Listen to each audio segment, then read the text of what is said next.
Every relationship hides a story, and every story carries pain. Welcome to Cheating Stories Insights, where truth bleeds through words. The candles flickered against their faces. My birthday cake sat untouched on the table, wax dripping like time melting away. That's when she slid the envelope across the table. Not a gift, not a card, divorce papers. Beside it, another set of documents. Eviction notices. The house, the company, all signed away, neatly stacked like weapons. My son leaned forward, eyes sharp with cruelty that wasn't his own but borrowed. "We're selling everything. You get nothing," he smirked, spit pooling at the corner of his mouth. "Happy birthday, loser." Their laughter rose around me. My wife, my children, my family. I didn't flinch.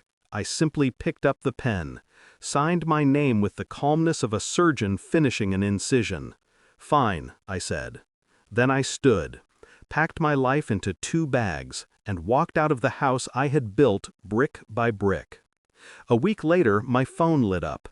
737 missed calls. Because it happened sooner than they expected. Betrayal doesn't announce itself. It builds quietly, a slow rot beneath polished floors.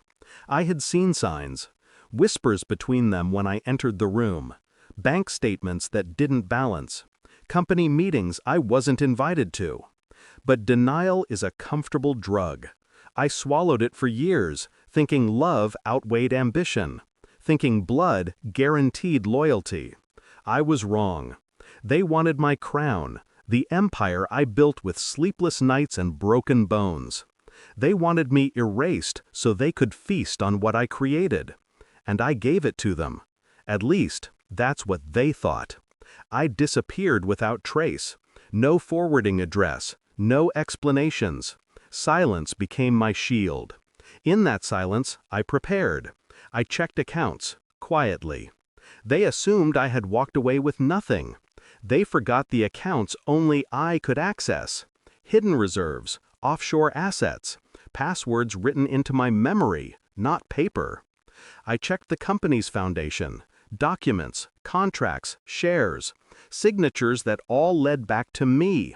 Their names meant nothing without mine. They thought they had gutted me, but they had only stolen the walls, not the foundation.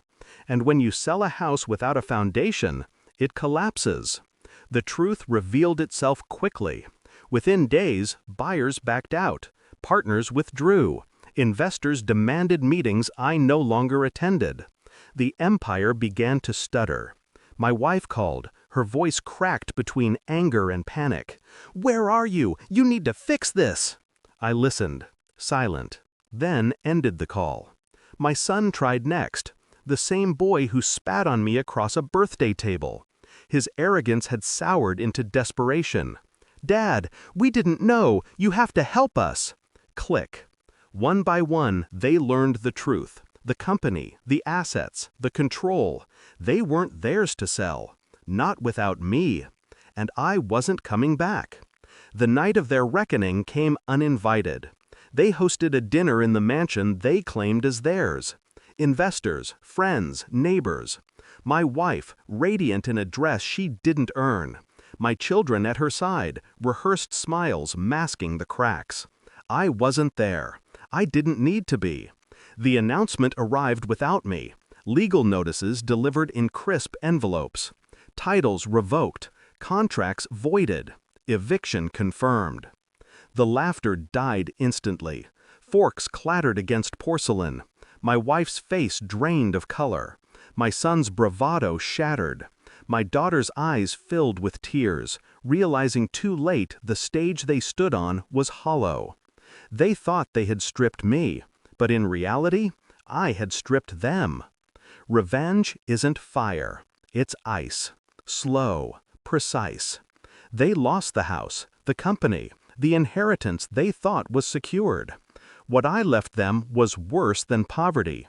I left them humiliation. The people they tried to impress now whispered about betrayal, greed, failure. The empire they mocked me for building was gone, And so was I. My wife called again, message after message, voice unraveling. Please, we were wrong. Come back. We'll fix it. 737 calls. None answered. Closure didn't come with their downfall. It came with my detachment. I watched the headlines from afar. Bankruptcy, lawsuits, social exile. Their names dragged through mud they created for themselves. I didn't celebrate. I didn't toast their ruin. I simply sat in silence, knowing I had already left the battlefield before the first shot was fired. They thought betrayal would destroy me. Instead, it destroyed them. And as I turned off my phone for the final time, I realized the cruelest truth of all. They wanted me gone. Now, they finally had their wish. Completely.